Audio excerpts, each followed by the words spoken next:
The day of my brother's wedding, I caught my husband and my future sister-in-law sharing a moment of secret passion in a dark corner. But instead of making a scene right then and there, I joined forces with my brother to turn that day of celebration into a stage for unforgettable revelations, making them lose everything in a matter of hours. How could a groom, betrayed by his own fiancée, maintain such composure? My story may seem unbelievable to many, but it's the bitter, raw truth I had to live through. It was a sunny day. The five-star hotel in downtown Atlanta, Georgia, was adorned with luxurious white satin ribbons and fresh flowers. Dazzling crystal chandeliers lit up everything, making it sparkle like a fairy tale scene. Soft music and words of blessing filled the air. Today was the big day for my brother, Julian Rivers, and my future sister-in-law, Eliza Stone. As the groom's sister, Simone Rivers, I couldn't hide my happiness and pride. Standing in a corner of the ballroom, I smiled, watching my brother in his impeccable tuxedo. His handsome face was radiant with joy. Julian is 5 years my senior, and since we were kids, he's always looked out for me and protected me. After our parents passed away prematurely, he was a father, a friend, my whole world. Seeing that he had found a lifelong refuge with a woman as beautiful and sweet as Eliza filled my heart with endless warmth. Eliza had a delicate, fragile appearance. She spoke softly and always looked at my brother with admiration. Throughout their engagement, she treated me like a true sister. I thought our small family was finally complete and that I, too, had found my own happiness. My husband, Miles Sterling, an accomplished architect, stood by my side, his arm around my waist. In my eyes and everyone else's, he was the perfect man. We had been married for 5 years and had a relationship that was the envy of all. He was always tender and attentive, my rock through every storm. He gently squeezed my hand and whispered in my ear, "Your brother looks amazing today, and your sister-in-law is a dream. They're a match made in heaven." I smiled, leaning my head on his shoulder, feeling that familiar calm. "Yeah," I replied, "I hope they're as happy as we are." I sincerely believed I was the luckiest woman in the world. I had a brother who adored me, a wonderful husband, and soon a charming sister-in-law. I was living in that bubble of rose-colored happiness, until just a few minutes later, I burst it with my own 2 hands. The ceremony was about to begin. Suddenly I realized my husband had disappeared a while ago. I wanted to take a picture with the couple before they walked onto the stage. I looked around but didn't see his familiar figure. I thought maybe he'd stepped out to take a call, so I walked alone toward the end of the hall, where a small balcony overlooked the hotel's back garden. It was a quiet spot, so I figured he might be there. As I got closer, I heard whispers mixed with a woman's giggle. That voice was far too familiar. I slowed my steps, and my heart suddenly began to beat a little faster. Through the gap in the open glass door leading to the balcony, I saw a scene that chilled my blood. My husband, Miles, was there, and the woman he was holding in his arms, kissing her passionately, was none other than the bride of the day, Eliza Stone, my future sister-in-law.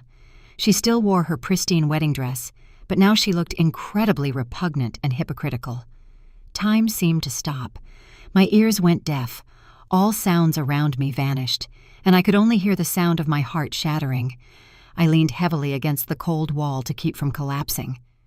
A knot tightened in my throat, and a wave of nausea rose in my chest. And then their conversation reached my ears. Every word was like a sharp knife, ruthlessly stabbing the last piece of hope I had left. "You are so daring, honey, meeting here right now."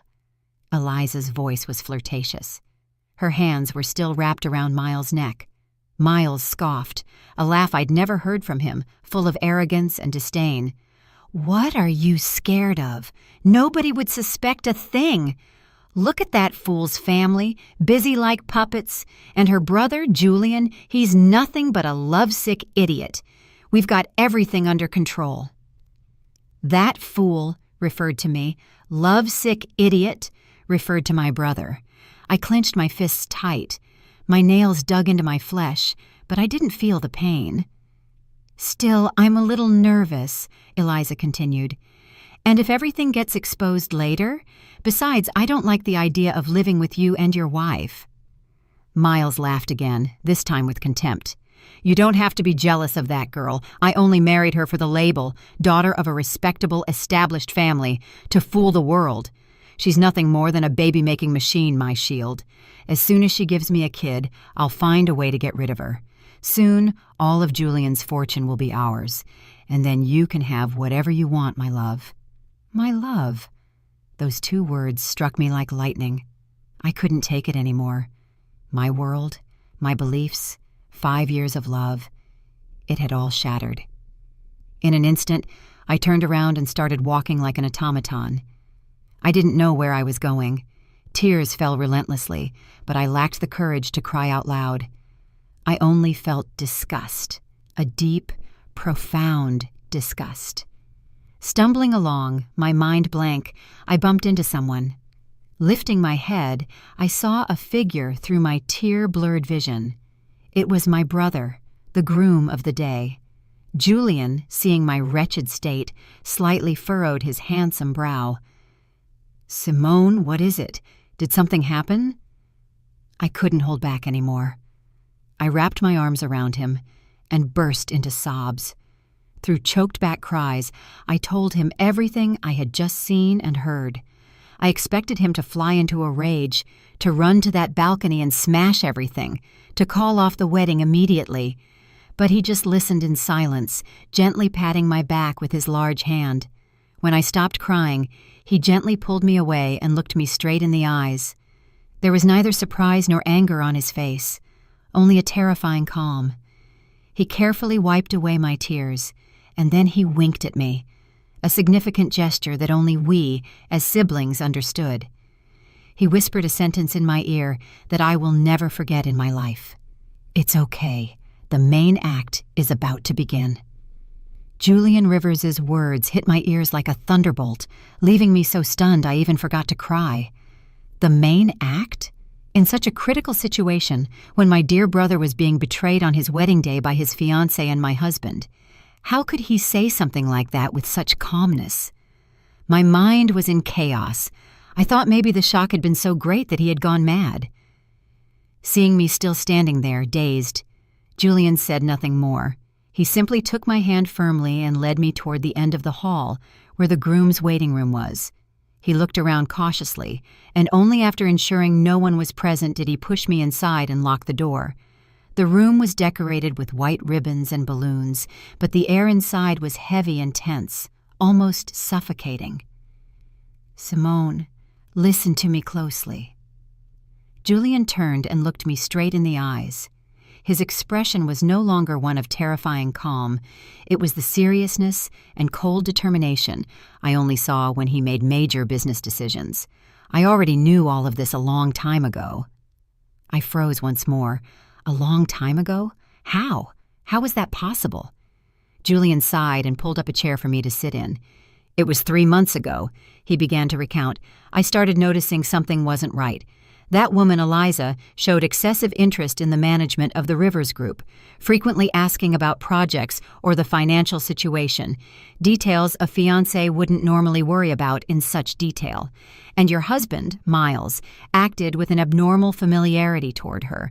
Subtle eye exchanges, little gestures, things only those involved would notice." I felt a knot in my chest. While I was blinded by happiness, my brother had silently detected the dangerous undercurrents. "I had a bad feeling," he continued. "So, I secretly hired a private investigator, and what they discovered was much more terrible than I had imagined. It wasn't simply infidelity, Simone. Behind everything was a meticulously calculated conspiracy." Julian opened his phone and showed me several photos and documents. There were photos of Miles and Eliza on secret dates in luxury spots. There were also bank statements showing large sums of money transferred from an unidentified account to Eliza's. And what horrified me the most was a detailed plan found in Miles's emails. The plan was organized in phases. First, Eliza would seduce my brother with her beauty and false sweetness to marry him and officially become part of our family. At the same time, Miles, as my husband, would use my trust to gradually leak internal company information. Their ultimate goal was that after the wedding, Eliza would convince Julian to entrust Miles with the management of several major projects. That way, they could conspire to divert company funds, create phantom debts, and eventually bankrupt the company our parents left us, seizing everything for themselves. My blood ran cold. My 5 years of marriage, the love I had nurtured, had all been simply a move in their plan. Miles didn't love me. He had only used me as a pawn and a tool to carry out their dirty conspiracy. Romantic betrayal now turned into deep-seated hatred. Not only had they trampled on my feelings, but they had also tried to destroy our parents' life's work. So why? Why did you go ahead with this wedding knowing everything? I asked, looking up at my brother. My voice trembled. Julian looked at me and a sharp glint crossed his eyes. If I had broken off the engagement, then we would have only caught 2 small fish, Miles and Eliza. The one pulling the strings from the shadows would never have been revealed. Besides, we didn't have enough concrete evidence to expose the entire conspiracy. My brother decided to turn the wedding itself into a trap, a grand stage where everyone could witness the performance together. Julian squeezed my hand. I have everything ready, Simone. The company's important assets have been transferred to a secure trust. The projects they're interested in are just worthless phantom projects, and I've installed recorders and cameras everywhere. We just have to wait for them to expose themselves. I looked at my brother, feeling pity and admiration at the same time. He had endured all this alone, planning and counterattacking, while I remained happily oblivious in my false rose-colored world. Now, I need you. Julian's voice became more serious than ever. Your appearance, the fact that you discovered the truth at this moment, is a variable they didn't expect. But it will become our ace in the hole. Miles and Eliza will only see you as a poor wife heartbroken by the betrayal. They will never suspect you. Right now, keep playing that role. Keep crying. Pretend to be utterly broken. The more miserable you look, the better you can perform. I quickly wiped away my tears. The pain still burned in my chest, but it had now transformed into the flames of hatred. My brother was right. This was no time to be weak. I wasn't just crying over my husband's betrayal. I had to fight for the justice of our entire family. I can do it, I nodded, my voice much firmer. Just then, there was a knock at the door. Mr. Rivers, it's time for the ceremony to begin. It was the voice of the event coordinator. Julian stood up and adjusted his bow tie. He looked at me and smiled, a smile full of confidence. Good, little sister. Let's go out. The show is about to start. Remember, you're not alone. Your brother is here. My brother opened the door, and we went out together. Reaching the lobby, we saw Miles and Eliza talking cheerfully with some guests, arm in arm. Seeing Julian and me, Miles quickly approached with his usual look of concern. Simone, where were you? I've been looking for you everywhere. I looked up at him. My eyes were still puffy from crying. I said nothing, just shook my head and moved closer to my brother. Miles looked a little disconcerted by my coldness, but he probably thought it was just exhaustion. The music in the wedding hall suddenly became more solemn. The master of ceremonies announced in a powerful voice, "And now, let's welcome today's protagonists with warm applause, the groom, Mr. Julian Rivers, and the bride, Ms. Eliza Stone." All the lights focused on them, and all eyes were filled with admiration. And as my brother, the groom, took the hand of that woman, the woman who almost became my sister-in-law, to enter the hall, I smiled. My smile was probably the most perfect lie of my life, but it was also the smile that foreshadowed the storm to come. Under the dazzling stage lights, my brother and Eliza looked like a perfect couple. Julian still wore a happy smile, but I knew it was just part of a flawless performance. She pretended to be shy and sweet, occasionally casting him loving glances. She was an exceptional actress. They walked together down an aisle covered in white roses amid the incessant applause of hundreds of guests. I sat in the front row of the family section with Miles beside me. He still had his arm around my shoulders, whispering sweet words to me now and then. "Aren't they lovely? I hope we celebrate a wedding anniversary this grand, too." I simply leaned on his shoulder in silence, pretending to be swept away by the romantic atmosphere of the ceremony. But in reality, I struggled to suppress the nausea rising in my throat. Every word and action of his now felt disgusting. His hand on my shoulder, the same hand that once caressed me tenderly, was the very one that had embraced another woman just minutes earlier. The ceremony proceeded according to the usual protocol. The master of ceremonies, with his sugary voice, praised the predestined love story and the meeting of two souls. Hearing it, I almost burst out laughing. Fate?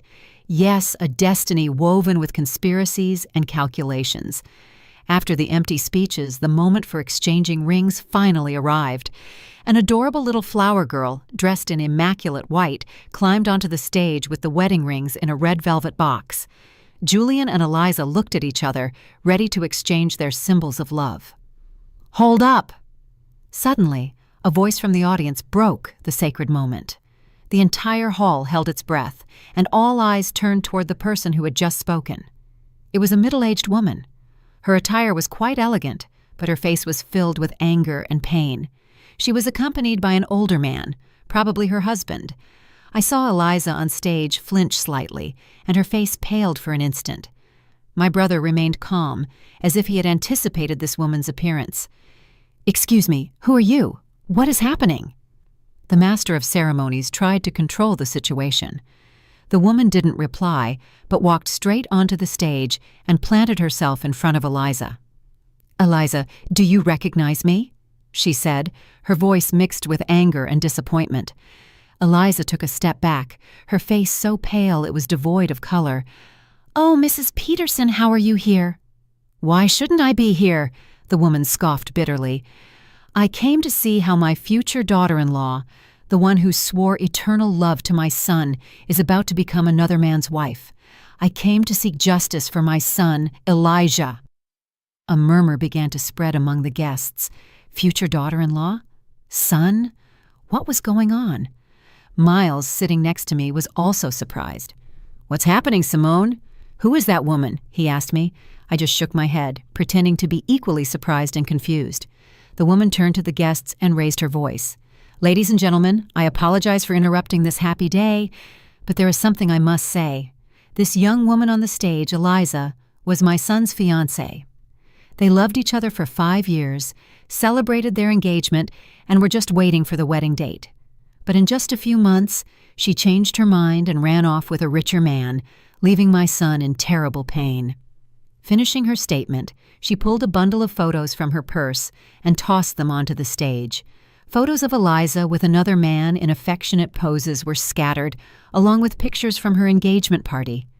A collective gasp echoed throughout the hall. Now, all eyes on the bride were no longer ones of admiration, but of curiosity, doubt, and reproach.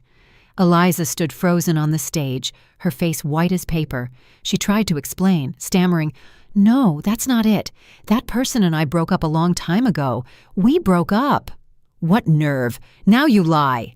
The woman scoffed again. "Just 3 months ago, you took money from my son for shopping and investments. You deceived him and used him. How can you betray him like this now?" Eliza couldn't say anything and looked at Julian with pleading eyes. But my brother, the groom, the one who should be the angriest, simply crossed his arms and looked at her with an unfamiliar coldness and distance. I, sitting below, watched the performance in silence. I knew this was the first act my brother had prepared. He had found the ex-fiancée abandoned by Eliza and had invited his mother here. He wanted to rip off Eliza's mask of innocence and purity in front of everyone. Seeing the situation spinning out of her control, Eliza suddenly clutched her chest, swayed, and collapsed on the stage, feigning a faint. "Oh my goodness, the bride has fainted," some cried out. Eliza's hired family members rushed onto the stage, creating a chaotic scene. In the midst of everything, Julian slowly approached and looked down at the fainted Eliza. He showed no concern, instead flashing a slight smile. He took the microphone from the stunned master of ceremonies. "Ladies and gentlemen," his voice rang out firm and clear, instantly silencing all the noise. "I apologize for showing you such an unpleasant performance, but I believe the truth must always come to light." He looked at Eliza, who was peeking at the reaction of the crowd. "You act very well, Ms. Stone, but I think it's time to end this farce." His words were like a bucket of cold water for everyone. Eliza, surprised, quickly closed her eyes, but it was already too late. Everyone had seen her. "And to make this show even more interesting," Julian continued, "I would like to invite another special guest onto the stage, someone who is very much connected to this deception." He looked toward where Miles and I were, and my heart began to beat faster. I knew it was our turn to take the stage. The stage lights suddenly pointed directly at Miles and me, making us the center of all eyes. Hundreds of pairs of curious and surprised eyes focused on the family section.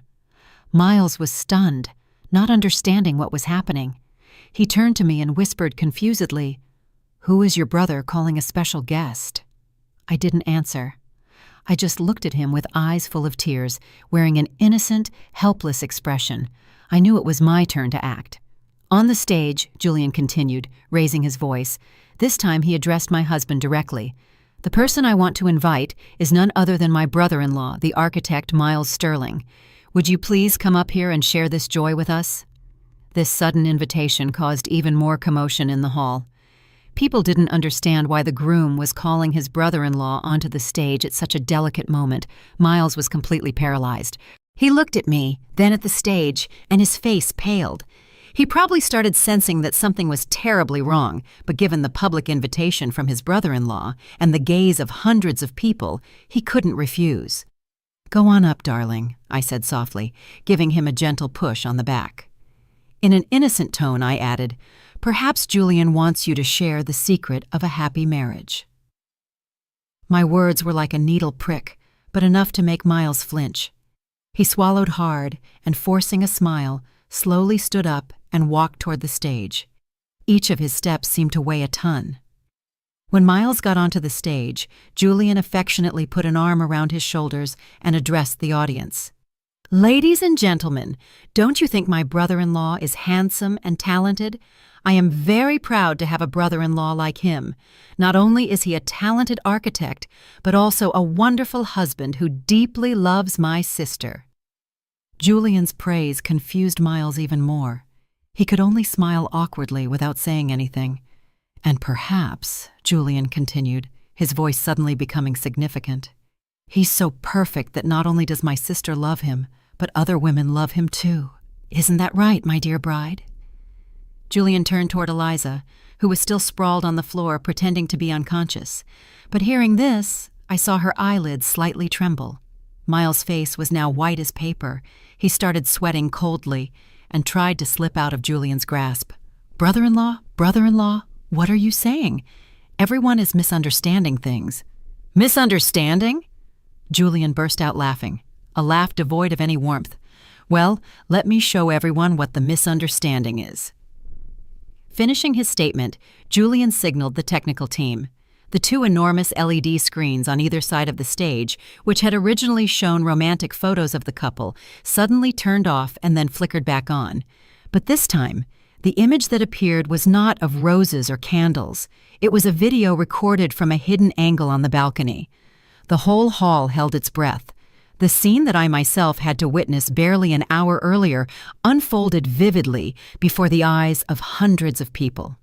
My husband, Miles, passionately embracing and kissing the bride, Eliza, dressed in her immaculate wedding gown. The sound was also recorded with great clarity. Every one of their disgusting words echoed throughout the hall.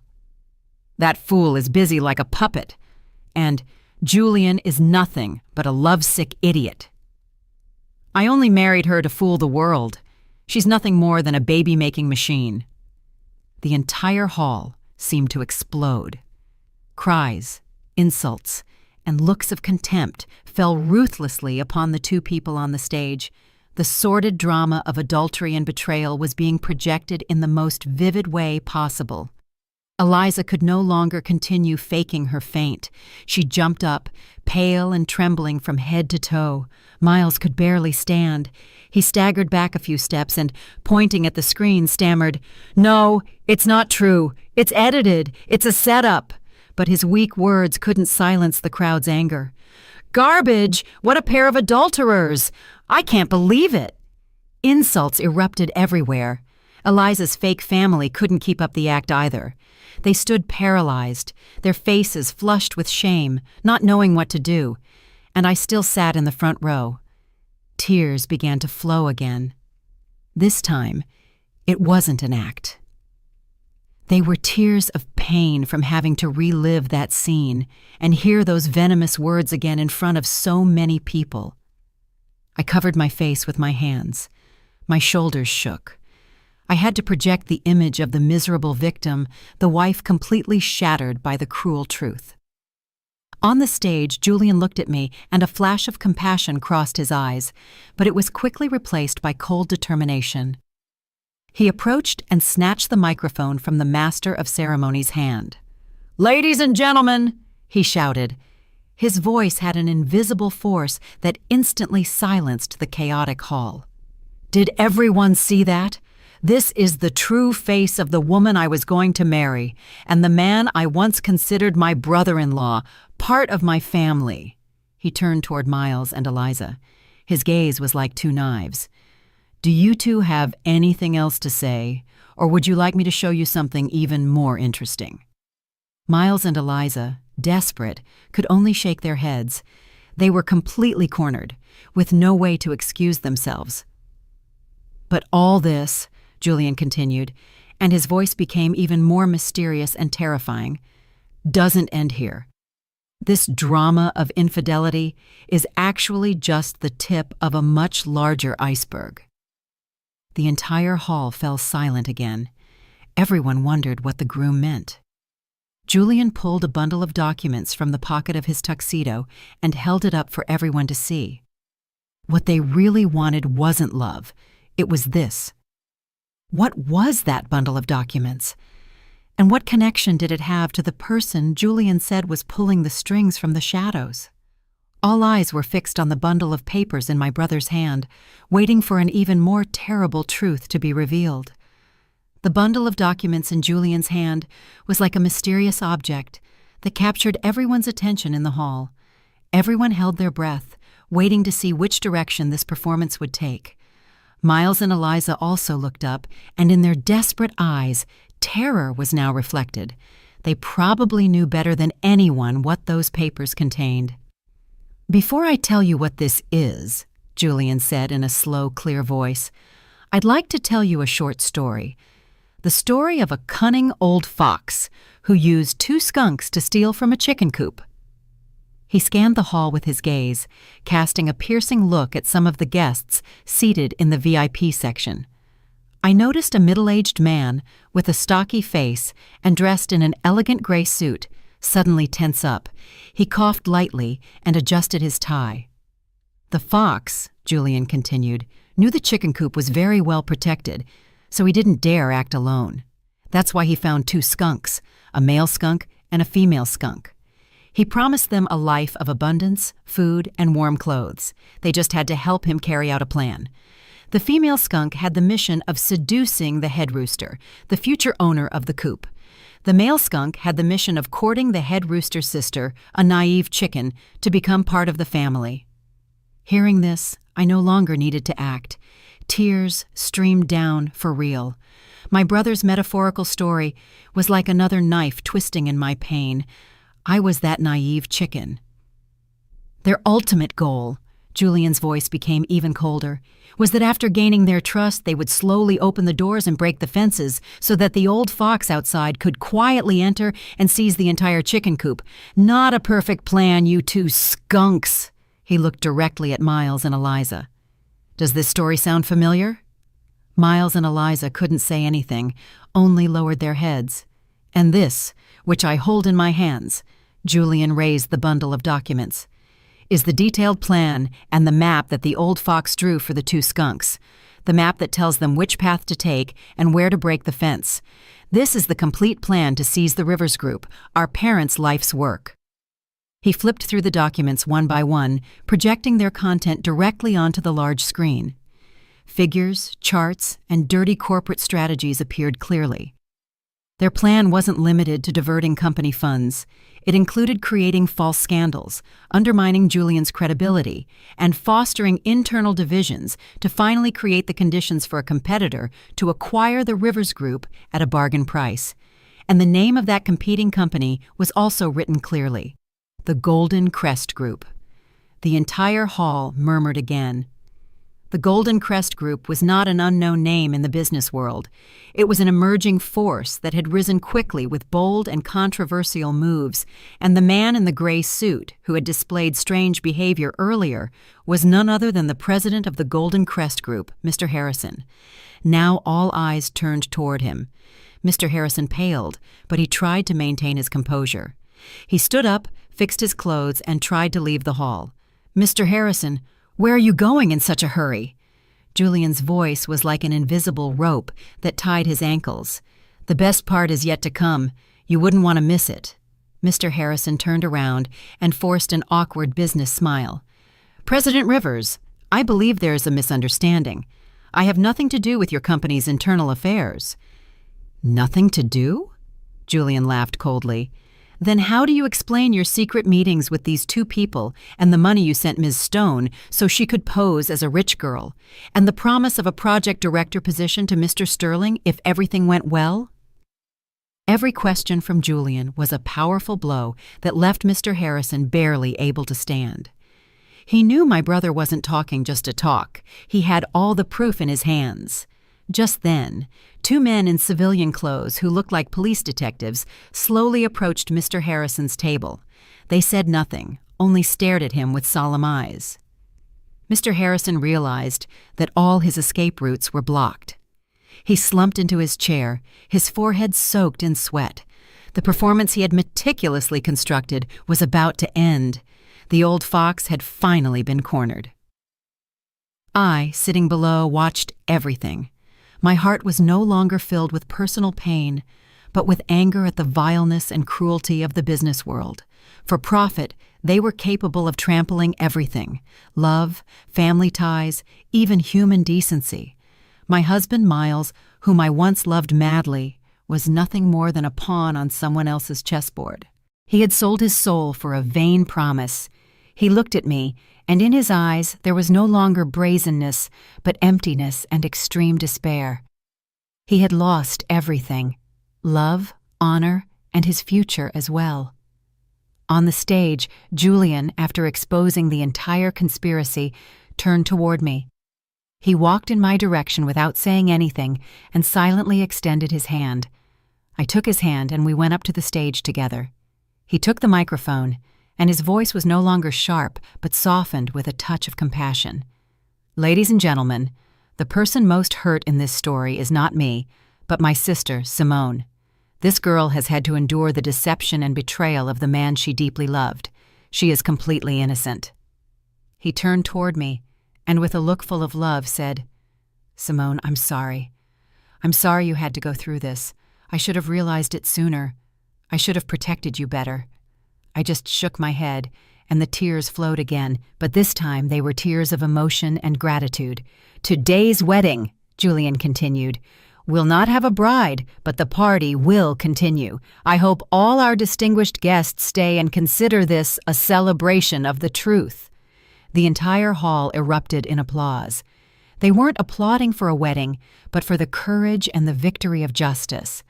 When I thought everything was over, a sharp scream erupted from the bride, who was slumped on the floor. Eliza jumped up, tore a sharp hairpin from her hairstyle, and with a crazed look, lunged at me. "It's your fault. Everything is your fault." Eliza's crazed action was so fast and sudden that it stunned everyone. The hairpin, gleaming under the stage lights, flew toward me like a poisoned arrow. I froze, my mind blank. I realized the imminent danger, but I couldn't react. Julian beside me also didn't have time to intervene. When the tip of the hairpin was just a few inches from my face, a shadow darted out from behind like lightning. It was none other than Miles. He put his entire body in front of me. The sharp tip of the hairpin grazed his shoulder, leaving a patch of red blood on his white shirt. "Ah!" Miles cried out in pain, staggering backward. Eliza seemed surprised by her own action and by Miles's reaction. She dropped the hairpin and stood there, dazed, her face pale. It was then that the hotel security guards rushed over to restrain her and carried her away. The hall plunged into chaos again. Julian ran to help Miles. "Are you okay?" Miles, his face contorted with pain, shook his head. He didn't look at Julian, but at me. His gaze was very complex. There was regret, pain, and somehow a kind of relief. "Simone, are you okay?" I looked at the stain of blood on his shoulder, my heart filled with mixed emotions. Why had he done it? How could the man who had mercilessly deceived and used me risk his life to protect me? Or was this another performance, an attempt to gain my last ounce of compassion? "Take him to the infirmary immediately," Julian ordered the hotel staff. As Miles was being led away, the two police detectives also took Mr. Harrison. The president of the Golden Crest Group no longer looked imposing.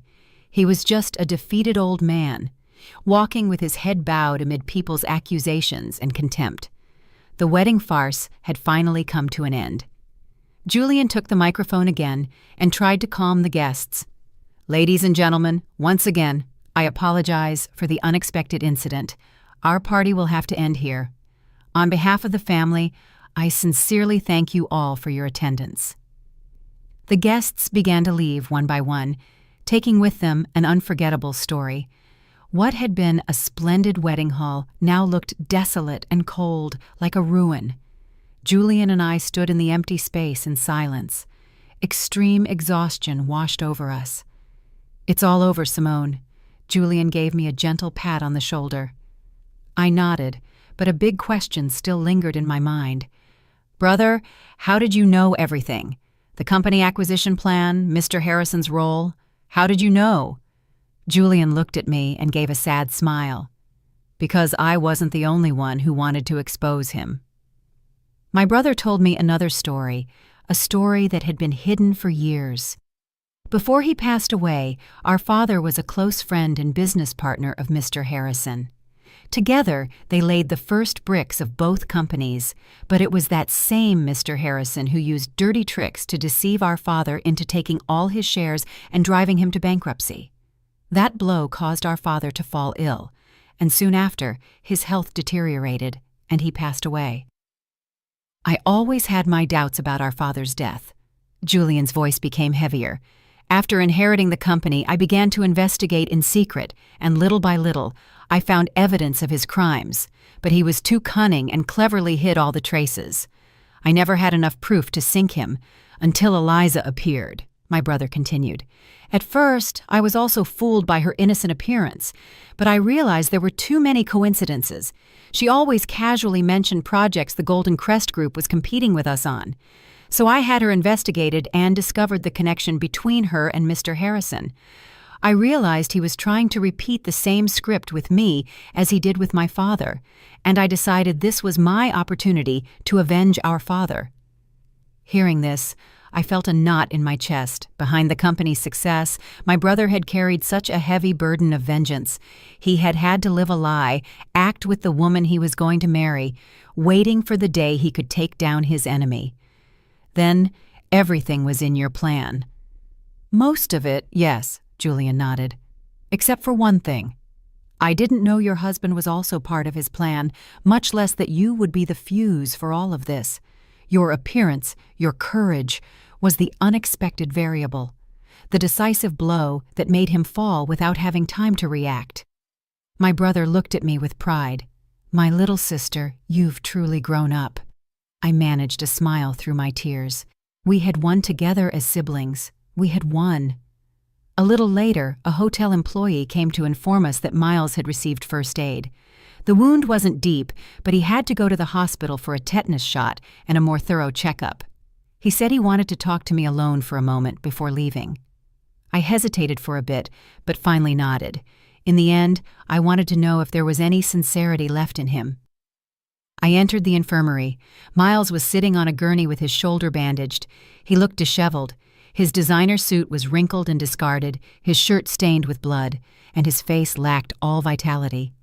Seeing me, he lifted his head with a look full of guilt. I'm sorry, Simone." "What good is an apology now?" I asked coldly. "I don't expect you to forgive me," he said, lowering his head. "I just wanted to tell you one thing. The moment I jumped to protect you was sincere. It wasn't an act." I looked at him in silence. "For the past 5 years," he continued in a hoarse voice, "I've lived a lie. I approached you because of Mr. Harrison's plan, for the money, but then I started feeling something real for you. Your sweetness, your kindness moved my heart, but I was already too deep. I couldn't turn back. I wanted you, and I also wanted the money and the status. Greed clouded my reason." He looked up at me, and tears began to well up. Today, facing the danger, I realized the only thing I wanted to protect was you, but it's already too late for everything. I listened to his late confession without feeling any emotion in my heart. Love? Perhaps there was some, but the betrayal and the damage he caused had killed that love. "Save those words for the judge," I said in an expressionless voice. "Between us, everything is over." I turned around and left, leaving him alone with his regret and his late tears. The moment the infirmary door closed, the door to my 5 years of marriage officially closed forever too. A week after the stormy wedding, everything began to gradually calm down, but the aftermath was still enormous. The case of the Golden Crest Group became a scandal that shook the business world. Mr. Harrison, Eliza, and several other high-ranking executives were arrested and investigated for fraud, misappropriation, and industrial espionage. Despite his act of saving me, Miles couldn't escape his involvement. As a key piece of the plan, he was summoned to testify and face the inevitable justice. I filed for divorce, and the entire process was carried out quickly and without dispute. We decided to sell our house, the only valuable common asset. I didn't want to keep anything that reminded me of a past full of lies. After everything was resolved, I felt I needed some time for myself. I decided to take a trip alone, go somewhere far away to clear my mind and start a new life. I chose the Bahamas, a place of calm, quiet enough to heal my wounds. During my days in the Bahamas, I didn't visit many places. I simply spent my time walking along the beach, sitting in small, charming cafes, reading and writing. After so many storms, I realized that what I truly needed was peace of mind. And one cool afternoon, while I was sitting in a wooden cafe overlooking the sea, sketching ideas for a new company project, a familiar voice sounded next to me. "Hello, what a small world." I looked up and was surprised. It was the police detective who had handled my case that day. His sudden appearance disconcerted me a little. He was no longer wearing his strict uniform, but a comfortable khaki jacket and jeans. He looked much younger and more approachable. The afternoon breeze from the Bahamas gently ruffled his thick, dark hair. "Hello," I smiled, trying to hide my surprise. "What a coincidence to find you here. Are you on vacation?" "You could almost say so," he replied.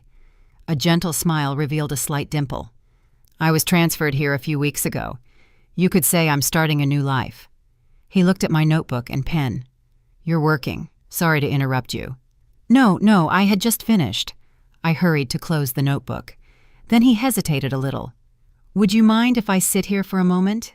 The cafe is very full, and this is the only free spot." I looked around, and indeed, the small, lovely cafe was full of people. "Yes, of course, please sit down." He pulled up a chair and sat across from me, ordering a hot latte. There was a slightly awkward silence between us. I didn't know what to say, and he also seemed to be searching for a suitable topic of conversation. "At the wedding that day," he finally broke the silence, "I saw everything. You were very brave." His words surprised me a little. I thought he had only come to handle the case, and I was surprised that he had noticed other things. "Thank you," Fortunately, everything has passed. I'm Damien, he introduced himself suddenly. Simone, I replied. Nice to meet you, Damien King. We started talking. At first, it was just light conversation about the Bahamas, work, and personal hobbies, but little by little, the conversation became deeper. Damien told me why he had been transferred. After years of working in the stressful environment of New York City, he felt exhausted and wanted to live and work somewhere quieter. He loved the mountains, the forests, and the clean air of the island. I also shared my story, not the painful details of the betrayal, but my decision to leave the city and my desire to find a new balance in life. We realized we had something in common. We were both on a journey to find a new beginning. Damien was a very engaging person to talk to. He was intelligent and funny, but there was something quiet and deep in his eyes, characteristic of someone who has lived a lot. Talking to him made me feel very comfortable, a feeling I hadn't experienced in a long time. The sky began to darken, and the warm yellow lights of the cafe came on, creating a very romantic atmosphere. I don't know how long we were talking. It's late now, Damien said, looking at his watch. I have to get back to the station. It's been a pleasure talking with you, Simone. Likewise, I smiled. This weekend. He hesitated again. I'm planning a hike in the mountains, and I was wondering, if you're not busy, would you like to come? His invitation made my heart skip a beat. Hiking? I've never done that. All the more reason you should try it, he smiled. The air there is incredible. It helps release all the stress. I thought about it for a moment and then nodded. Yes, I'd love to. After that casual encounter, Damien and I had our first date. We hiked in the mountains together, wandered through expansive pine forests, and discovered small restaurants hidden in the alleys. With Damien by my side, I was no longer the woman who had to be strong, the one who had to distrust everyone. He gave me a strange sense of security and peace. He didn't ask me about my past or make me relive painful memories. He simply stayed by my side in silence, sharing the small joys of life with me. The feelings between us grew naturally and smoothly. One night, as we were sitting by the tranquil water, watching the calm lake reflect the moonlight, Damien suddenly took my hand. Simone, his voice was deep and warm. I know you've been through a lot. I don't want to stir up old wounds. I just want to tell you that if you allow me, I'd like to be the person who writes a new chapter of your life with you, a chapter full of joy and happiness. I looked into his sincere eyes, and my heart was moved. The tears flowed again, but this time they were tears of happiness. I didn't say anything. I simply nodded and squeezed his warm hand tightly. 2 years later. Mom, hurry up! Dad and Uncle Julian are waiting outside. My little daughter Skylar's cheerful voice sounded from the door. I smiled and adjusted the bow in her hair. Mommy's coming, my princess. I looked at myself in the mirror. I saw the image of a woman radiant with happiness. Today was a special day. It was my first wedding anniversary with Damien, and also the day the whole family was going to Atlanta for the inauguration of a new branch of the Rivers Group. My life had completely changed. After that fateful trip to the Bahamas, I found the true love and happiness of my life. Damien, after we dated for a while, decided to request a transfer back to Atlanta to be by my side. He said that wherever I was, that's where his peace would be. We held a small, warm wedding on the beach with only our dearest loved ones. My brother Julian also found his own happiness after all the storms. He fell in love with a kind teacher, and they recently had their first child, a healthy boy. The Rivers Group, under Julian's direction and with my support, grew spectacularly, becoming one of the leading companies in its sector. As the car drove down the familiar highway, Skylar sat in my lap, chattering and pointing at everything she saw out the window. Damien, in the driver's seat, turned around occasionally to look at me and the little girl with a gaze full of love. When the car passed a large prison, I suddenly fell silent. I knew people were inside, paying for their mistakes. I had heard that Miles was going to receive a sentence reduction soon for his good behavior. I also heard that Eliza had suffered a genuine mental collapse and had been transferred to a psychiatric hospital for treatment. And Mr. Harrison, old and sick, finally broke down behind bars. I no longer hated them. My heart was now full of peace. All the hatred had been left behind, and love and forgiveness had taken its place. The inauguration party was a great success. Amid the bustling atmosphere, I received a beautiful bouquet of white roses with no sender's name. Inside was a small card with the shaky handwriting of an older person. "Congratulations. May you be very happy." I knew. Someone somewhere was probably watching me and sincerely wishing me the best. That night after the party, when Skylar was sleeping soundly, Damien and I stayed on the hotel balcony, contemplating the bright lights of Atlanta at night. He hugged me from behind and rested his chin on my shoulder. "Thank you," he whispered, "for coming into my life, for giving meaning to my days." I smiled, turned around, and rested my head on his firm chest. "I should be more grateful. Thank you for healing all the wounds inside me." We hugged in silence, fully feeling the happiness of the present. Life truly is like a long journey with countless unpredictable forks in the road.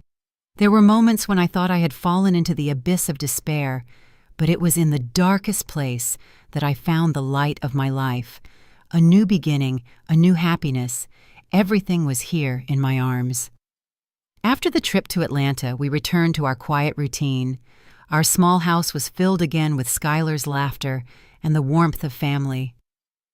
My brother Julian also came over often on weekends with his wife and son. Seeing my daughter and my nephew play together, I felt my heart fully healing. The past seemed very distant, just an old story I occasionally recalled. I simply considered the anonymous bouquet of white roses and the card from the inauguration day as a late apology from a relative of Miles. I didn't want to think about it or give it more importance. I put the card in a corner of a drawer and locked it, as if closing an old chapter of my life. But life is not always as calm as a lake.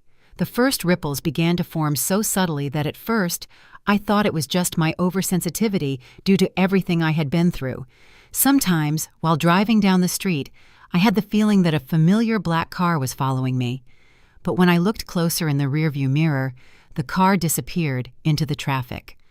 Once, while playing with Skylar in a park near home, I felt a fixed gaze on me and my daughter from a distant bench.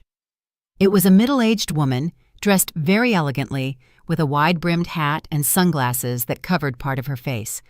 When I looked at her again, she immediately turned her head and hurried out of the park.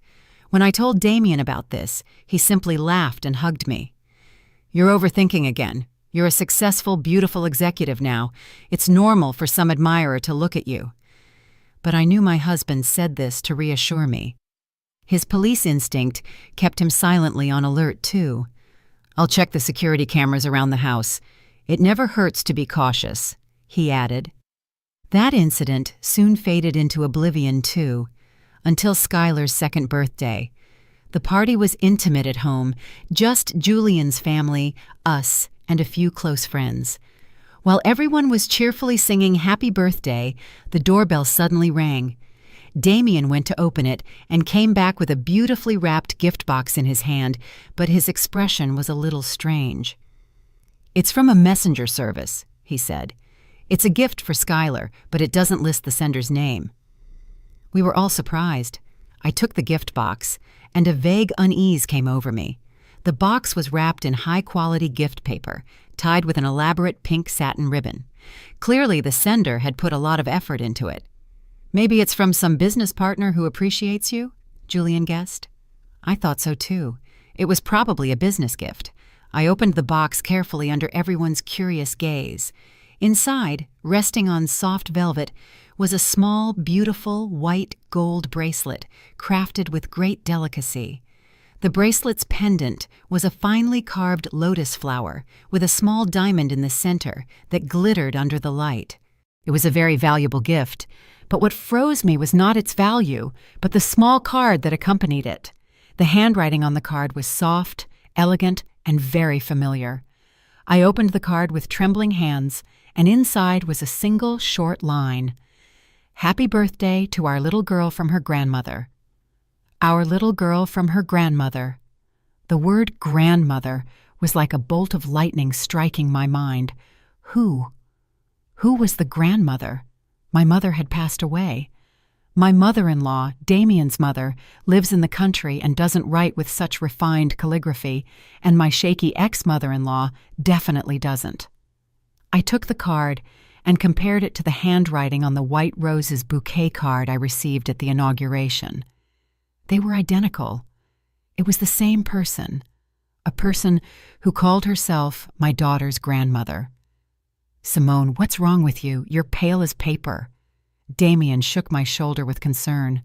I didn't answer. I simply showed him the card. Damien read the card and then furrowed his handsome eyebrows. He picked up the bracelet and examined it closely. "This is very strange," he said. "Who is this person? How does she know Skylar's birthday and send her such an expensive gift?" I slumped into the chair, my mind a mess. Scattered images suddenly came to mind. The black car following me, the mysterious woman in the park, the anonymous bouquet of white roses, and now a white gold bracelet with a note from her grandmother. All of this was not a coincidence. Someone, a woman, was silently observing my life and my daughter's. She knew a lot about us. She was very rich and called herself Skylar's grandmother. But how was that possible? My mother, Carla Hayes, had passed away years ago in a terrible car accident. I myself saw the photo of her funeral, and Julian and I held her burial. There couldn't be any mistake. So who was this woman? A distant relative I didn't know, or a much more terrible secret I had no idea about? I looked at my little daughter. Skylar was still laughing and chattering innocently, completely oblivious to the storm silently gathering around her. I felt a knot in my chest. I wouldn't let anyone hurt my daughter. I had to uncover the truth. Whoever that mysterious woman was, whatever her purpose, I had to find her. The quiet life I had worked so hard to achieve seemed to be facing a new storm again, a storm blowing from the very past I thought I knew so well. The mysterious birthday gift completely broke the joyous atmosphere of the party. After all the guests left, only Julian's family and ours remained at home. My brother examined the bracelet, his face as serious as mine. "This is not a simple matter," he said softly. "A custom-made baby bracelet like this, in white gold with a diamond, must cost thousands of dollars. This person is not an ordinary person." My sister-in-law, a wise and delicate woman, also spoke. "Could it be someone from your ex-husband's family, Simone? Maybe they're trying to get close to the child that way." "It's impossible." I firmly shook my head. They have no motive to do so, and more importantly, this calligraphy is not theirs. Damien remained silent for a while in thought and finally spoke with the seriousness of a police officer. "The first thing we have to do is trace the origin of this gift. I'll take the box and wrapping to the crime lab. Maybe fingerprints or other clues can be found, and I'll review all the security cameras on the streets near our house today to trace the messenger service vehicle." Julian nodded in agreement. "Right. I'll also use my contacts to ask major jewelers if anyone recognizes this bracelet design. The lotus design is quite unique. It's likely a personalized commission." Our conversation reached a stalemate. Although we considered several hypotheses, none could explain the appearance of this person who called herself grandmother. That night, I couldn't sleep a wink. I held my little daughter close, contemplating her sleeping face. An invisible fear enveloped me. Who was that woman? What did she want from my daughter? Did she have bad intentions? The following days passed in a state of anxiety and worry. Damien and Julian did everything they could to investigate, but all the clues seemed to lead to a dead end. The messenger service was a small company, and the sender had paid in cash and used a fake name. The security cameras only showed an ordinary messenger, nothing special. No jeweler recognized the bracelet design. The mysterious woman seemed to have calculated everything meticulously, leaving no trace. Seeing that the investigation was stalled, I felt even more anxious. I decided I couldn't keep waiting passively. I had to find the answers myself. I decided to start with my past, with what I knew about my mother, Carla. I requested a few days of vacation, left Skylar with my mother-in-law, and went back alone to my parents' old house in the town where Julian and I grew up. It had been a long time since I'd been back. The house was still the same, covered by the dust of time, but every corner evoked warm memories of my mother. I started cleaning the attic, where my mother kept old objects and family memories. I hoped to find among those seemingly insignificant objects some clue about the mysterious woman, some secret my mother never told us. I flipped through the pages of the old albums one by one. Black and white photos, faded color photos. My mother, beautiful and radiant in her youth. My parents happy on their wedding day, and photos of Julian and me as children, smiling innocently in our parents' arms. I went through them over and over again, but I didn't see any woman who looked luxurious and unknown. When I was about to give up, my hand stumbled upon a small wooden box hidden in the bottom of an old trunk. The box was closed with a small, rusty padlock. After struggling for a good while, I managed to open it. Inside were no jewels or money, but a bundle of yellowed letters, carefully tied with a purple ribbon. I picked up the bundle of letters with trembling hands. The handwriting was neither my mother's nor my father's. It was a woman's soft, elegant handwriting, identical to the handwriting on Skylar's birthday card. My heart felt like it stopped. I quickly opened the first letter. My dear sister Carla, it's been 1 year since that fateful day. I still can't forget how you saved me from that exploding car. I don't know how I can repay this favor in my entire life. I'm sending you a small gift. Please accept it. I know you will refuse, but please don't. Consider it a small token from me for the 2 children you have at home. Now I must leave. I can't stay in this place that has taken everything from me. Perhaps someday, when everything calms down, we will see each other again. With all my love, Adele. I reread the letter several times, my mind a mess. Sister Carla. That was undoubtedly my mother, Carla Hayes. A car accident. A savior. My mother had never told us that story. And Adele, who was that woman? Why was she writing to my mother? I quickly read the following letters. They were letters sent from abroad, from Paris and Geneva. Adele told my mother about her new life, her loneliness, the torment of having to leave her home. She always asked about Julian and me, and always sent us expensive gifts, gifts that my mother probably never told us about. The last letter was dated about 5 years ago, and the calligraphy was a little shakier. Sister Carla, I think I don't have much time left. This illness has tormented me for too long. My only regret is never having returned to care for my 2 children. I know I don't deserve to. I abandoned them. But please, sister, love them for me. Tell them that wherever she is, their mother will always be watching over them and loving them. I'm sending you this key. It's the key to a personal safe deposit box at a Swiss bank in Geneva. Inside is all the fortune I have amassed. Please give it to my children when they are older. Consider it the final compensation from a sinful mother. Goodbye, my sister, my friend, and my savior. Adele. The letter fell from my hands. My whole body was shaking. Children. Mother. The entire truth, an unbelievable truth, was slowly revealing itself before my eyes. This woman, Adele, she was... No, it couldn't be. My mother was Carla Hayes, and she was dead. There had to be a mistake. But this bundle of letters, this key, and the familiar handwriting... I sat there stunned, in the middle of the dusty attic, my mind full of confusion. The past I knew, the identity I believed in, everything suddenly felt blurred and strange. An enormous family secret, a secret buried for more than 20 years, was about to be opened, and it was directly related to me. That night, I couldn't sleep for a single minute. Adele's bundle of letters and the small key lay silently on the desk, but my mind was a whirlwind. Her mother, 2 children, those phrases repeated over and over, stabbing deeply into my heart. I tried to dismiss the crazy idea that Julian and I were not the biological children of the woman we always called Mom. But everything fit together in a terrifying way. the handwriting, the expensive gifts, and the appellation of grandmother for Skylar. The next morning I couldn't wait any longer. I had to find Julian. He also had to know. He was my brother, my only family. He had a right to know the truth about our roots.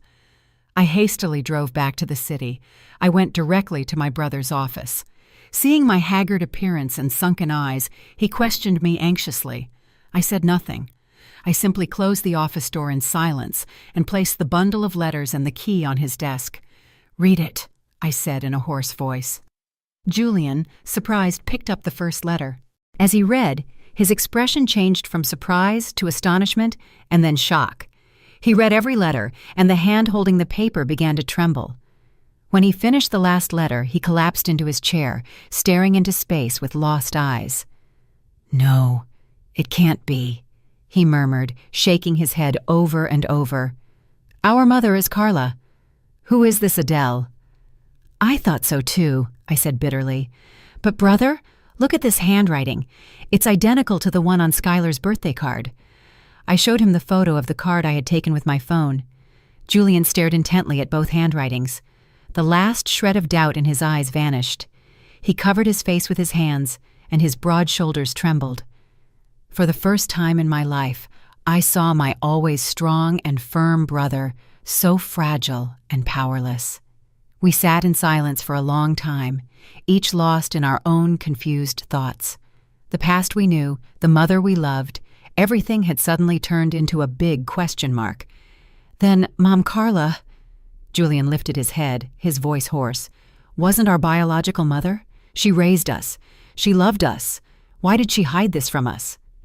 "I don't know," I shook my head. "But I think she had her reasons. Mom Adele said she had to leave, that she couldn't stay. Something terrible must have happened. Car accident." That clue came back to my mind. Mom Adele said Mom Carla saved her. Yes, the secret must be in that car accident, Simone. I looked my brother directly in the eyes. We have to uncover the truth, not just for us, but for both of our mothers. Julian nodded. His gaze became much more determined. "You're right. We have to find out exactly what happened 25 years ago." Our investigation began with the vague clues from the letters, the car accident, the date, and the name Adele. Thanks to Julian's social position and Damien's police contacts, it wasn't too difficult to reopen the old case files covered in the dust of time. A few days later, we got the accident report. It was a terrible crash in the Blue Ridge Mountains. A luxury car lost control and plunged down a cliff, exploding. According to the report, 4 people were in the car: the president of Rivas Jewels and his wife, and the driver and his wife. It was concluded that all 4 had perished. Rivas Jewels. That name left Julian and me stunned.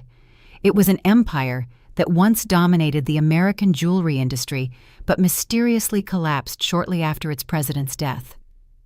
"Wait a minute," Julian said. "Rivas. I remember.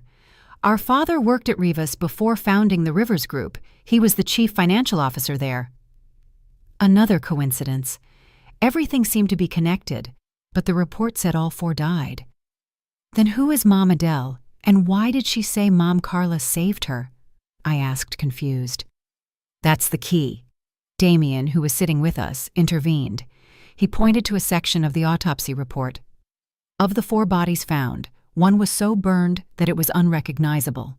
Based on some bone fragments, they could only confirm it was a woman, and people assumed it was the wife of the Rivas president, Mrs. Adele. That means, I held my breath, it's very likely that woman was not Mrs. Adele, Damien concluded. Mrs. Adele survived the accident, and it's possible the person who saved her was our mother, Carla. But for some reason, she chose to become a dead person in everyone's eyes and live another life abroad. But why? Why would a woman with status, money, and everything else abandon everything, even her 2 children? This accident, Julian mused. Was it really an accident or an assassination? My brother's question silenced the room. If it was an assassination, who was the mastermind? And why did Mom Adele have to flee? At that moment, Damien's phone rang. It was an old colleague from New York. He stepped out to answer and came back with a very serious expression. "New news," he said. "I asked them to check the list of Rivas Jewels executives from that time. Guess who was appointed acting president right after the death of President Rivas and his wife?" "Who?" Julian and I asked in unison. "It was him." Damien's voice became firm. "The president of the Golden Crest Group, Mr. Harrison." That name appeared once more. Our family's old enemy, the man who drove our father to death. A wave of nausea and anger rose in my throat. "This can't be a coincidence." Julian slammed the table. "Harrison, our father, Rivas Jewels, and that car accident. There has to be a connection." A dark and terrible picture began to take shape. A conspiracy hidden for 25 years. A crime that not only claimed several lives, but also shattered a family. And now, by chance, we seemed to be approaching the heart of that secret. The search for our roots had unexpectedly turned into the pursuit of the truth of a serial murder case, and the most likely suspect was our family's archenemy. The name Mr. Harrison was like the key that opened a dark door to the terrible secrets of the past. All the events now came together in a terrifying hypothesis. Mr. Harrison had not only driven our father to death to seize the Rivers Group, but it was very likely that 25 years ago he was behind that terrible accident to devour the entire Rivas Jewels empire. "If that's true," Julian gritted his teeth, "he's not human, he's a demon." "But all of this is just conjecture for now," Damien said, trying to maintain the calm of a legal professional. "We don't have concrete evidence to charge him. The case is too old, and it's likely that almost all traces have been erased." "And Mom Adele," I intervened. "If she's alive, she's the most important witness. She will know exactly what happened. But why did she flee? Why didn't she come forward to report it?" "She was probably afraid," Julian replied. "The enemy was too powerful. She had to worry not only about herself, but also about her 2 children. Perhaps becoming a dead person was the only way to protect us." I felt a knot in my chest. My biological mother's departure was not abandonment, but a silent sacrifice. She had to give up everything for the safety of her 2 children, living in solitude and torment in a foreign country. And our mother, Carla, who raised us, was also part of that sacrifice. She lived her whole life with that secret guarded in her heart. "What do we do now?" I asked, looking alternately at Damien and Julian. "Go to Geneva to look for Mom Adele?" "No," Damien and Julian opposed almost in unison. "It's too dangerous," Damien explained. "Mr. Harrison is an old fox. His information network is everywhere. If he finds out we're investigating, he won't hesitate to use any means to silence us, as he did with your father. Furthermore, we're not sure Mom Adele wants to see us. The last letter was written 5 years ago, and no one knows what situation she is in now." "Damien is right," Julian continued. "What we have to do now is look for evidence here first. The key to the safe deposit box is the most important clue. It's highly probable that the fortune Mom Adele left behind doesn't just contain money, but also something that can expose Mr. Harrison's crimes." "But that's a Swiss bank in Geneva," I said worriedly. "Their banking secrecy laws are the strictest in the world. Even if we have the key, I don't think I can just go and open it myself." "Leave it to me," Julian said with a determined look. "I have a lawyer friend specializing in international law. I'll ask him to find a solution. It might take time, but it's not impossible." While Julian handled the Geneva matter, Damien and I decided to start from another angle, searching for old witnesses who worked at Rivas Jewels at the time of the accident.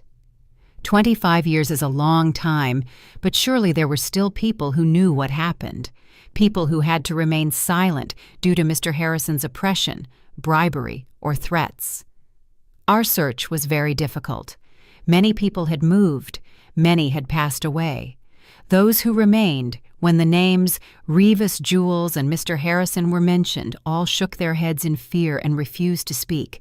Mr. Harrison's power and cruelty had created a shadow so great that it had oppressed them for decades. After several days of desperate searching, we finally had a stroke of luck. We found Mr. Jenkins, the former retired chauffeur for President Rivas's family. He was now a fragile old man living alone in a small house on the outskirts. When we arrived, he was sitting on his porch, looking into the distance with sad eyes. At first, he also refused to speak, but when I showed him the photo of Mom Adele and told him my identity, his old eyes filled with tears.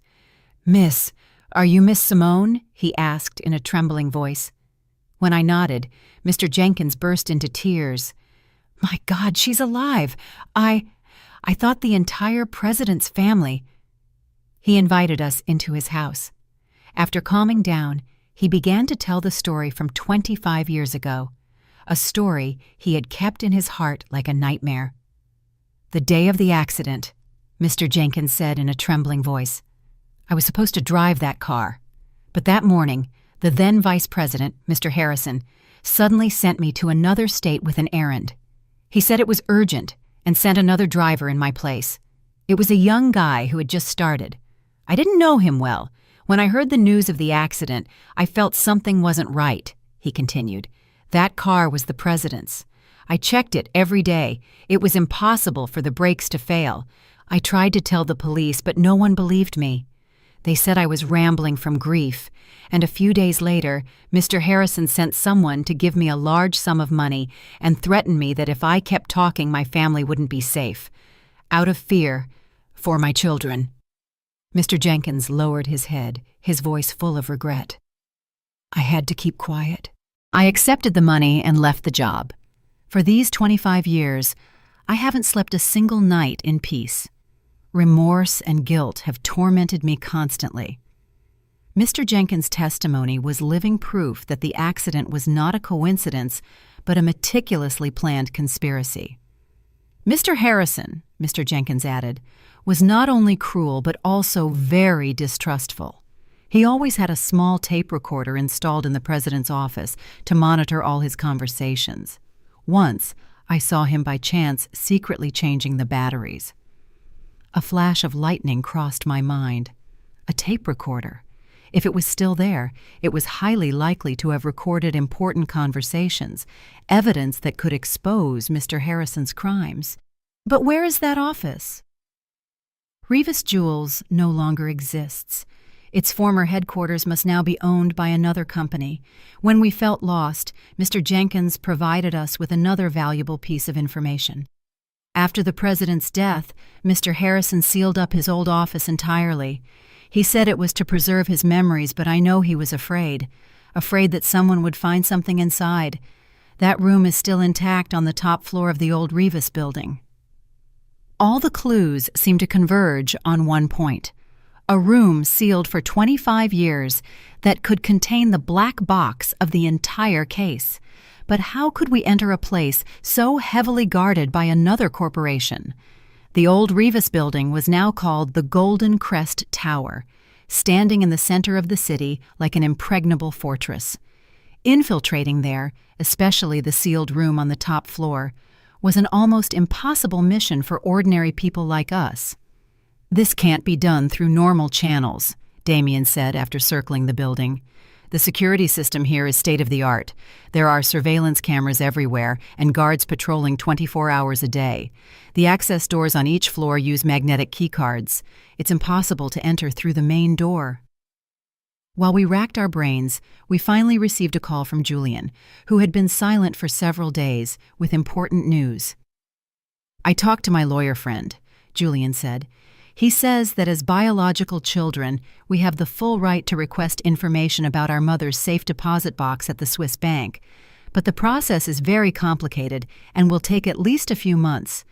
But he did discover something interesting. 5 years ago, just when Mom Adele sent the last letter, someone else tried to access that safe deposit box, but failed due to a lack of identification documents." "Who?" I asked anxiously. "They were people working for Mr. Harrison." I felt a shiver. He also knew about the existence of that safe deposit box. He had been looking for it for years. This further confirmed to us that there was something inside that threatened him, and it also meant we didn't have much time left. If Mr. Harrison discovered we were investigating, he wouldn't hesitate to act first. The urgency of the situation forced us to make a bold decision. "If we can't enter through the main door," I said, looking at Damien and Julian, "we'll enter another way. The Golden Crest Tower and our Rivers Tower are right next to each other. The height of both buildings' rooftops is almost the same." "Don't tell me," Julian looked at me in astonishment. "No, Simone, it's too dangerous." "It's the only way," I said firmly. "We don't have any more time. You can disable the security system of the Rivers Tower. Damien has the technology and experience as a cop, and I have to go in there. That room is related to my past." After a long discussion, they both had to reluctantly agree. The plan was drawn up with great detail and caution. The time for action was set at 2 a.m, when activity in both buildings completely ceases. That night, the city slept. Only the faint streetlights remained. When I stood on the rooftop of the Rivers Tower with Damien, my heart was pounding like a drum.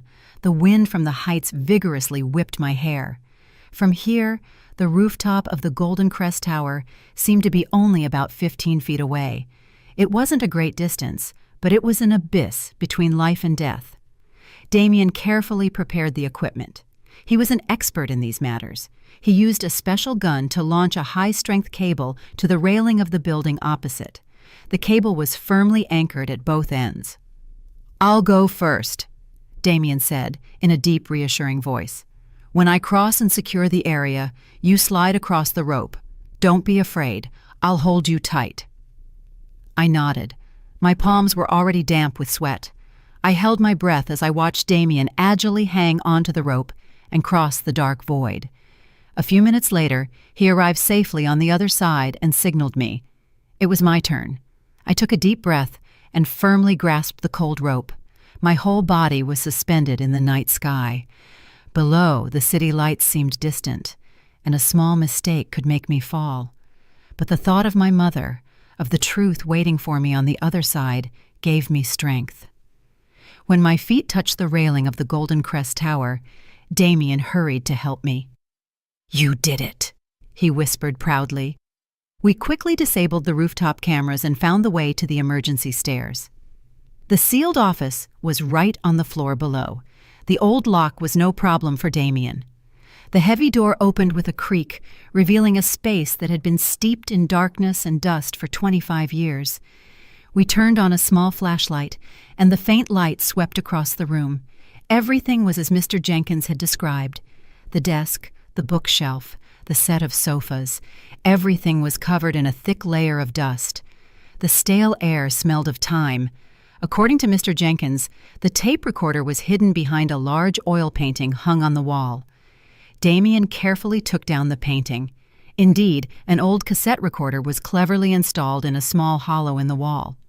"Will it still work?" I asked worriedly. "It's hard to tell," Damien replied, "but let's take it with us anyway." While Damien dismantled the device, I started searching further. I intuitively felt there had to be something more in that room. The light of my flashlight swept over the bookshelf, hundreds of old leather-bound books, mostly on management and law. Suddenly, I remembered a habit of my father. As a financial officer, he also always carried a small notebook where he wrote down the most important things, secrets he didn't want anyone to know. Would President Rivas have a similar habit? I started pulling out the books one by one, flipping through the pages quickly, and when I picked up a thick law book titled Justice and Truth, I noticed it felt strangely heavy. Opening it, my heart felt like it stopped. The inside of the book was hollowed out, leaving just enough space for a small, black, leather-bound notebook. I picked it up with trembling hands. "This is it! It has to be it!" Just at that moment, we heard footsteps and a faint murmur of voices from the hallway. "Check the rooftop area carefully. I think I saw a suspicious shadow." My heart sank. We had been discovered. The building's security guards were on patrol. The way back was blocked. We were trapped in this secret room. The footsteps in the hallway were getting closer. The light from the security team's flashlights filtered through the crack in the door, creating ghostly shadows in the dusty room. I felt a knot in my chest, and a cold sweat ran down my back. If we were caught here with this evidence in hand, our entire plan would be ruined.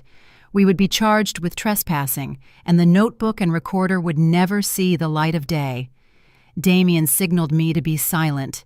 He quickly turned off the flashlight and dragged me behind an old, enormous filing cabinet. We held our breath, trying not to make the slightest noise. We heard the jingling of a key in the lock. My heart was about to burst. "They're going to enter. This room has been sealed for a long time. Who would enter?" one voice said. "Better safe than sorry," another replied. "Lately, the boss has asked us to monitor this area closely." The boss must have been someone belonging to Mr. Harrison. Despite so many years, he was still having this place watched. That further confirmed that he knew very well what was hidden in here. The lock clicked, and the door opened with a creak. A dazzling beam of flashlight light swept through the room. Damien and I almost stopped breathing, pressed against the cold filing cabinet. Fortunately, the cabinet was very large, and we were hiding in the deepest corner. "See? Nothing here, just dust and cobwebs," the first voice said again. "Come on, let's check other places." They stayed at the door for a few more seconds. The light swept through the room again, and then the door slammed shut. We heard the lock close again, and the footsteps retreated. We were safe, at least for now. I let out a sigh of relief, feeling my strength fail. Damien signaled me to wait a little longer. About 10 minutes later, when we were sure the security team had moved away, he turned the small flashlight back on. "We have to get out of here now," he whispered. "The way we came is no longer safe." "But how?" "The main door is locked, and there are guards in the hallway. We were completely trapped." Damien's gaze swept across the room and stopped at a small ventilation window near the ceiling. "It's the only way out!" That window was very small and high up, barely enough for a person to pass through. Furthermore, it faced the building's facade. Outside, there was only a narrow ledge, barely a foot wide, running along the wall. "It's too dangerous." I shook my head. "It's the only option," Damien said firmly. "Do you trust me?" In this critical situation, his calmness and determination were my only support. I nodded. Damien pulled the old desk up to the wall and stacked a chair on top. He climbed up first and carefully unlatched the window. A gust of cold night air rushed in. "That ledge leads to an emergency balcony at the end of the hallway," he explained. "It's about 30 feet away. I'll go first and come back to help you. You just have to hug the wall and walk very slowly." With that, he climbed out the window and carefully stepped onto the narrow ledge. My heart skipped a beat watching him. A strong gust of wind could have made him fall, but Damien moved with great professionalism. His steps were firm, his back pressed against the wall. A few minutes later, he reached the emergency balcony safely and signaled me. It was my turn. The notebook and the recorder were safely tucked into my crossbody bag over my chest. I took a deep breath, trying not to look down. My legs trembled as I placed my foot on the ledge. I felt my whole body cling to the cold wall. The wind whistled in my ears, bringing with it the noise of the nighttime city. "Don't be afraid. Look only at me." I heard Damien's voice from the front, a deep, calm, and reassuring voice. "Just one step at a time." I concentrated on Damien's figure, trying not to think about the deep abyss below. Never had 30 feet seemed so long. When my hand finally touched the one Damien extended to me, I felt like I came back to life. We descended several floors on the emergency staircase and then found a way back to the main hallway. Fortunately, the security team was patrolling another area. We quickly returned to the rooftop and crossed back to the river's tower on the rope. When my feet touched the familiar ground, I collapsed, panting. The suffocating escape had finally ended. Back in the safety of my apartment, we didn't rest, but immediately began to examine what we had brought. Julian had also arrived and listened to our story with a worried expression. Damien carefully opened the old tape recorder. After tinkering with it for a while, he managed to make it work. We held our breath and sharpened our ears. The old cassette tape began to spin, emitting the noise of time. And then we heard a familiar voice, that of President Rivas, my biological father. He was talking on the phone. I don't agree, Vice President Harrison. That project has too much risk. The fund flow is not transparent. I can't approve it. After a brief silence, his voice became sharper. I've already told you. Don't try to deceive me. I know what you're doing behind my back. If you don't stop, I'll reveal everything to the world. The call ended, and my heart was pounding. This was proof of the conflict between my father and Mr. Harrison. But the next recording truly stunned us. This time, it was Mr. Harrison's voice. He was talking to someone. The old man has found out everything. We can't let him live. A car accident. Yes, it has to look like an accident. His family. Take care of everyone. Leave no one behind, and then Rivas will be ours. A confession recorded 25 years ago, an undeniable confession. At the same time, I opened the black leather-bound notebook. Inside, there were not only records of Rivas Jewels' business transactions, but also brief diary entries from my father. He wrote about his concern upon discovering Mr. Harrison's conspiracy, his unease at feeling monitored, and his infinite love for his wife and 2 small children. And on the last page, there was a line written hastily in a special ink, an ink visible only under ultraviolet light, a prudent habit of finance professionals. Julian and I knew it. We quickly turned off the lights, and Damien pointed a small ultraviolet flashlight, which he always carried with him, at the paper. The writing appeared. All original evidence, contracts, account statements are in the safe deposit box at the Swiss bank in Geneva, number XYZ. The key has been entrusted to Carla. If anything happens to me, trust her. Carla will know what to do. Everything became clear. Mom Carla not only raised us, but was the trusted person my father entrusted with the mission of protecting the most important evidence, the inheritance, and the future of his 2 children. The love and sacrifice that both our mothers showed us were immense and grandiose. Tears flowed again, but this time they were tears of gratitude and pride. Now we had in our hands the confession of the past, the clue to the decisive evidence stored in Geneva, and Mr. Harrison's current crimes.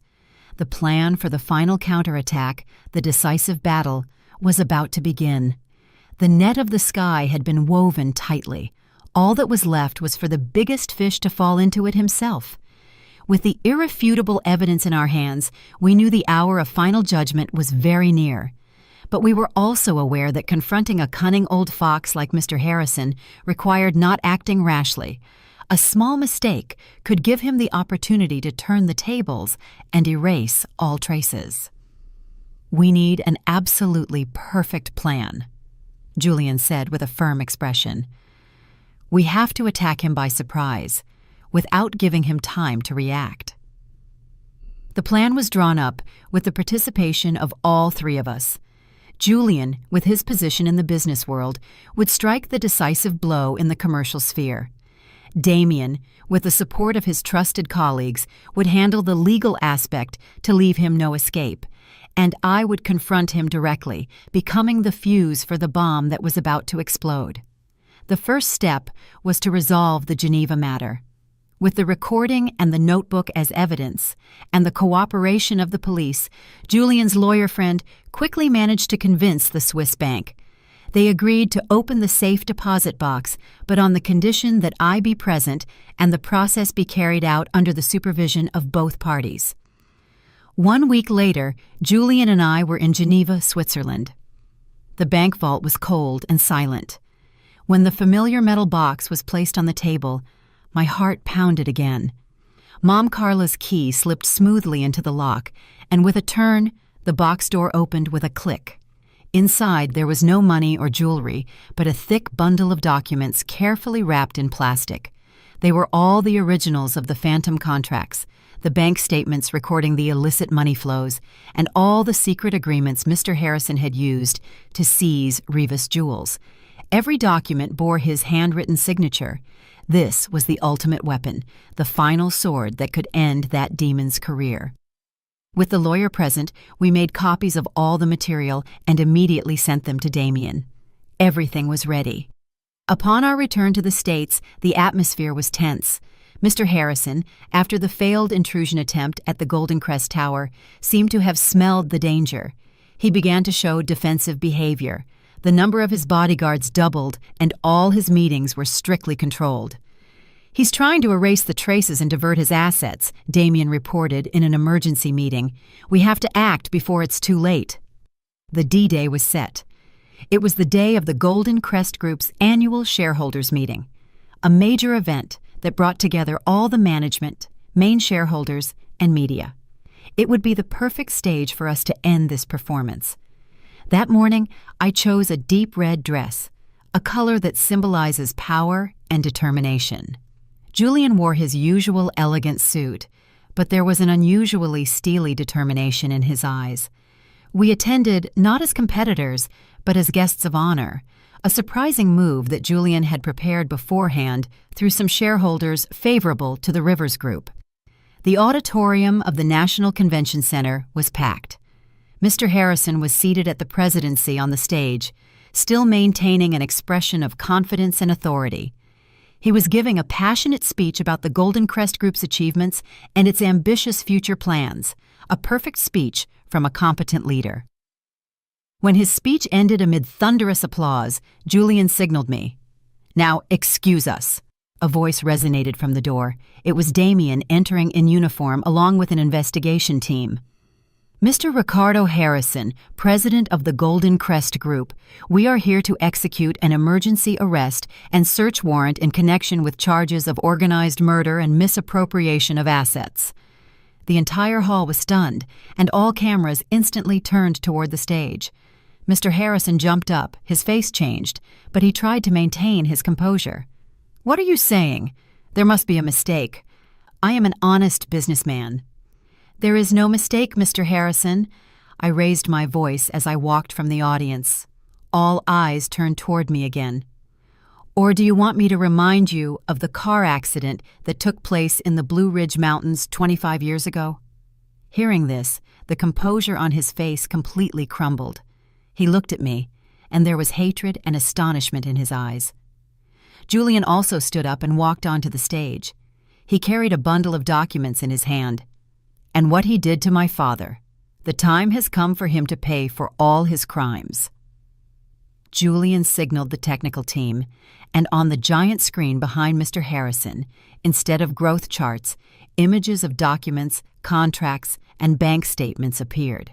At the same time, the recording of Mr. Harrison's own voice ordering the elimination of the entire Rivas family echoed throughout the hall.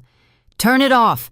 Turn it off now!" Mr. Harrison roared like a wounded beast, running crazed toward the control panel. But it was too late. All the evidence had been revealed before hundreds of people, before the cameras of the entire country. Damien and his colleagues quickly approached and put him in handcuffs. "Ricardo Harrison, you are under arrest." The Golden Crest Group, built on the blood and tears of others, collapsed in an instant. Standing on the stage, I watched the enemy of two families being led away. I didn't feel triumph, but a strange, light relief. Finally, justice had been served. "Mom, Dad, are you watching? We did it!" In the midst of everything, a woman ran out of the crowd and knelt at my feet, crying inconsolably. It was Mr. Harrison's wife. "Miss Simone, please forgive my husband. He just had too much ambition." I looked at the poor woman in front of me and then looked out the window. The sky was still blue, the sun was still warm, and life would continue. But there are mistakes that can never be forgiven. The case of the Golden Crest Group's collapse caused a major commotion not only in the business world but throughout society. The crimes hidden for 25 years finally came to light. The media reported and analyzed Mr. Harrison's cruelty and cunning day after day. He went from being a successful entrepreneur, an example of overcoming adversity, to the embodiment of evil in an instant. With irrefutable evidence, Mr. Harrison was sentenced to the maximum penalty for his crimes. His accomplices, the subordinates who had helped him for years, were also brought to justice and received the punishment they deserved. After the trial, our lives gradually returned to normal. The Rivers Group, after eliminating a dishonest competitor, experienced spectacular development, becoming a company that was not only financially sound, but also respected for its business ethics. Julian, after avenging his father, seemed to have shed an enormous weight. He became more cheerful and open and spent more time with his small family. As for Rivas Jewels, as the sole legitimate heirs, Julian and I decided not to keep it. It was stained with too much blood and tears. We decided to sell all the group's assets, and a portion was used to compensate the victims and their families who had been harmed by Mr. Harrison's illegal practices. The rest went to create a charitable foundation called the Adele Carla Foundation, a foundation to help orphans and women in difficult situations. It was the best way to honor and thank our two great mothers. 1 year after the big case closed, I received a letter, not an email, but a handwritten letter from an address in France. The handwriting was much weaker, but I recognized it instantly. It was Mom Adele's handwriting. My dear children, Julian and Simone, when you read this letter, Mom will be in a very distant place. From the explosion at the wedding to the final trial, Mom has seen everything. You were very brave and strong. Mom is very proud of you. I know you may never forgive the mother who abandoned you for decades, but I truly had no other option. The death of yesteryear was the only way to protect you from that demon's clutches. I had to live with torment, longing, and guilt. But knowing that you were growing up safely under the love of my sister Carla made all my sacrifice worthwhile. Now that the wicked man has paid for his crimes, the heavy burden on my heart can finally be released. I believe I can now go in peace and reunite with your father. Be happy, my children. Live a truly meaningful life in the name of your mother and your father. I love you very much. Mom Adele. Along with the letter was attached my mother's death certificate. She had passed away just days after Mr. Harrison's trial ended. Julian and I hugged and cried. They were tears of sadness, but also of understanding and peace. We could finally call her Mom with peace in our hearts. My life, after so many storms, finally found a quiet harbor. Damien and I decided to hold a small, warm wedding in the Bahamas, where our love began. On the wedding day, instead of a lavish wedding dress, I chose an elegant silk dress in a soft, simple, and pure pink color.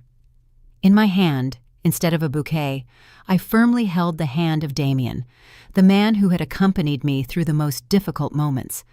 Julian looked at me with a happy smile. His eyes shone with joy. Skylar, in a beautiful princess dress, scattered rose petals along the path we walked. In the midst of that warm atmosphere, we had a special guest. It was Mr. Jenkins, the former chauffeur. He brought us an old photo of my biological parents in a simple wooden frame as a small gift. "Miss, I wish you all the happiness," he said in a trembling voice. I accepted the gift with a heart full of emotion. The past was over, but the good memories and good feelings would endure forever. That afternoon, as the sun set, Damien and I stood side by side, contemplating the distant horizon. A new chapter of life, a new life full of love and hope, opened before us. I knew that from now on, no storm could knock me down, because by my side, there will always be people who love me unconditionally. And I believe that somewhere above, my 3 parents and mothers are watching over us and blessing us with a smile. Did you like my story? If you listened till the end, drop a number 1 in the comments. If you enjoyed it, you can support me by liking the video and sending a small tip. I've got lots of other life stories like this on my channel, so make sure to subscribe and check them out. I've added 2 new stories on screen that everyone loves. Thanks for being here. See you in the next one. With love.